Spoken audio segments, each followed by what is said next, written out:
Those are sisters. Oh, okay. But my point to all of you is that I am aware of the issues because I have gone on my time to Annapolis to lobby on issues that represent our interests, not the interests of the legislators. It is the interests of the people. And most of you in here know I am not afraid to speak out. But before I speak, I have my information and I've done my homework. So I'm not going out there misrepresenting the issue or the people. And that is basically my platform, to represent you. All right. So, 5 minutes. I feel like 3 minutes. You got 2 more minutes left? okay, then I'll get, instead of me talking, ask me some questions. Use those 3 minutes wisely.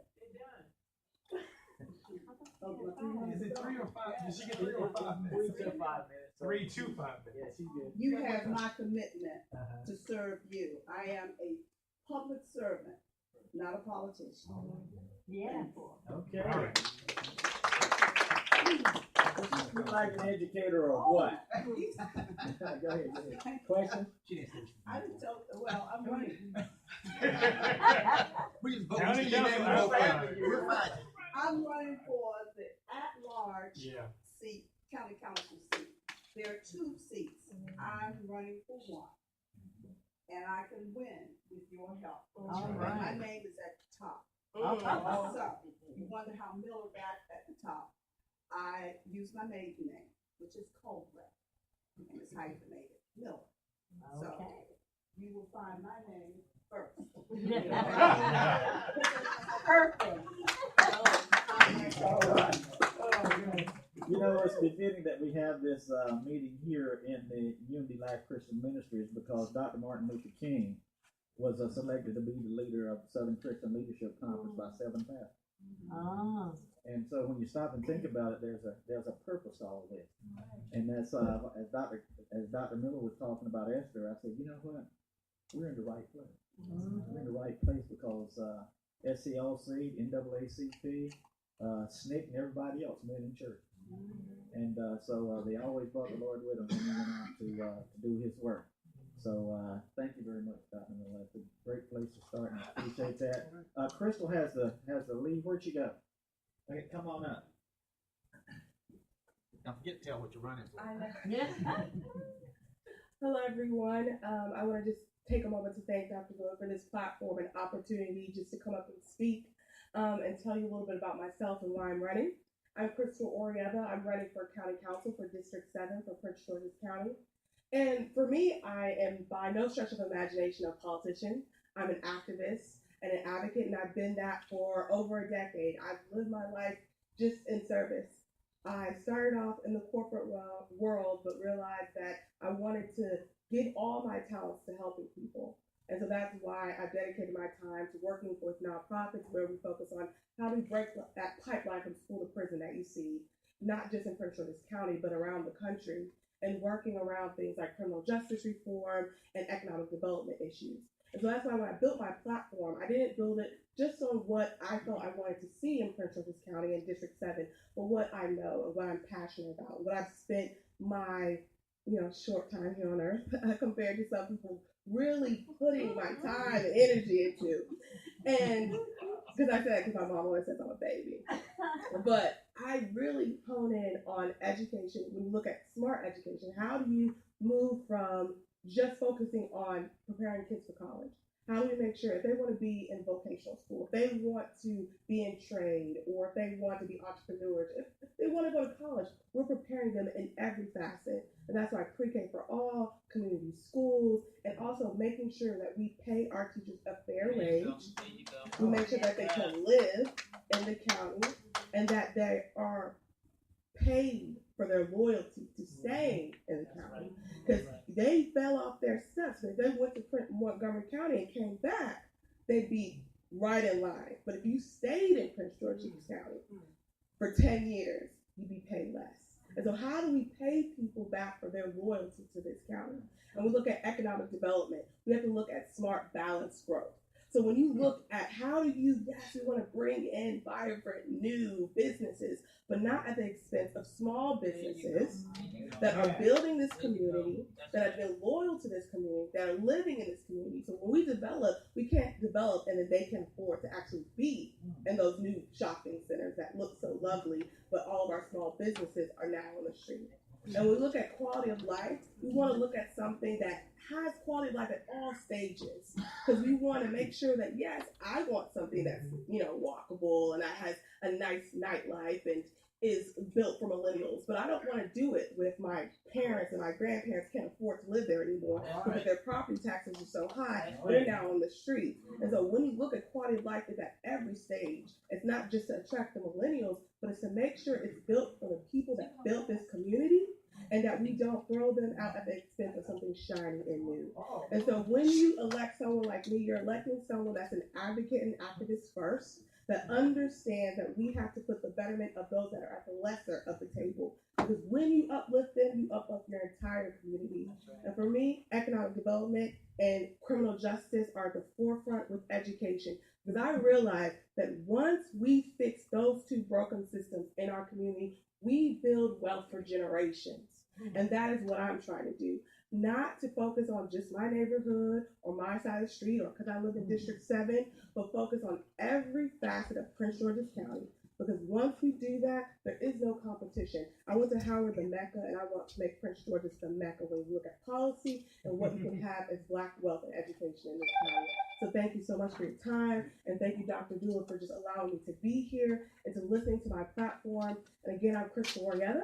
I'm running for County Council for District 7. And if you want an advocate and an activist in office and not another politician, then I think you want me. Thank you.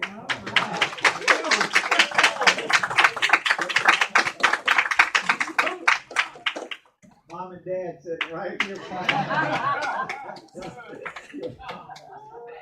Did you say balance to keep small and big businesses in the county? Did you say balance to keep our seniors here? Did you say balance to make sure that we all enjoy a certain quality of life? That's democracy. Yeah, that's democracy. That's what Democrats stand for. We talked about that. What do we stand for as a party? Those are the things that we stand for. Education. Making sure everybody enjoys a certain piece of the pie here. That no one's gerrymandered out. But get to enjoy the new renovated communities where they help to build and raise their family. So those are the things that we stand for. Thank you very much. Okay, I say we're gonna go this way. Who's over here? Anybody here? No. Okay, how about right here? Ready to come up, Lynn? Okay. He's former Air Force, so I know him real well. And Army. Good evening, everyone. My name is Lynn Jackson. I'm running for state delegate in Maryland's District 27A. My platform is simple. I'm here to provide my neighbors with more options and opportunities every day when they walk out of the doors. And I'm here to expedite the growth and the development of the great state of Maryland. So my three major issues that I'm tackling, since that's what we've been given, are education, economic growth and development, as well as I want to do a revision of our criminal nonviolent offenses within our state codes. And I also want to modify Maryland's family court as well. For our education and our children, I'm a very results-oriented person. The school that I go to down in Clinton that I graduated from back in 2001 has an average SAT scores of the students there of 900, which is very much so subpar. We've got average ACT scores of 20. Only 62% of the students there were actually rated as proficient in mathematics, and only 68% of the students were proficient in English. So my platform is this. I want to get down to the schools. I want to work firsthand with these students. I want to use the juniors and seniors going to Maryland's universities to get down there and work with the students who are not achieving their academic goals. I want to work with some of the gentlemen and women in this room right here so that once we become elected, we can host fundraisers to sponsor some of these different programs. So like I said before, we can get some of the juniors and seniors that are in Maryland's universities, Bowie State, whatever the case may be, to come down and speak with our students and work with them throughout the week. And in return, we can work with the students by providing letters of recommendations. So there's a return there for them as well, and it will benefit our students. As far as economic development is concerned, I am very much so for preaching to our kids that being employed is something that is good. It's a stepping stone, but at the end of the day, I want all of our members of the community, whether it's the kids or the seniors, I want for us to actually own businesses and to be entrepreneurs. That's the end game right there.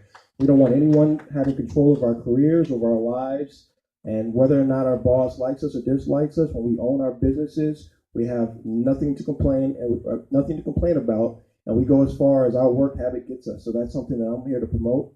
Right now, I plan on doing that by lowering Maryland's business tax. Right now, we're taxed at 8.25%. You can go right across the state line of Virginia. They're only taxed at 6%, and down at North Carolina, they're only taxed at 4%.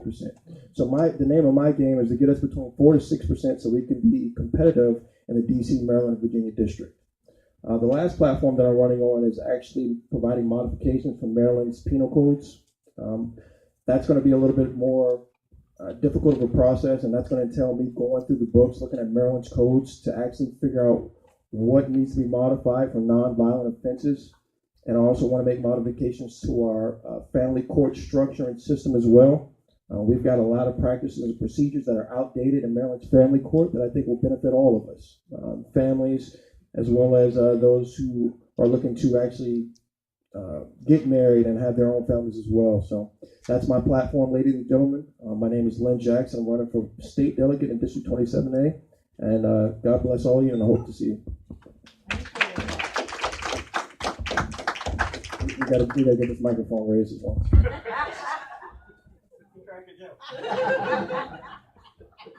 Okay, who's next? Come on down. Okay, come on down. Hi. Good to see you again. All right. Hello, everyone. Hi. Good evening. I'm so glad to be here today, especially since we're talking education, because that seems to be the number one topic that everyone wants to talk about. I'm Sonia Williams, the school board representative for District 9. And everyone who knows what I talk about in District 9, I say in District 9 we rock. Every high school in District 9 graduates above 90%.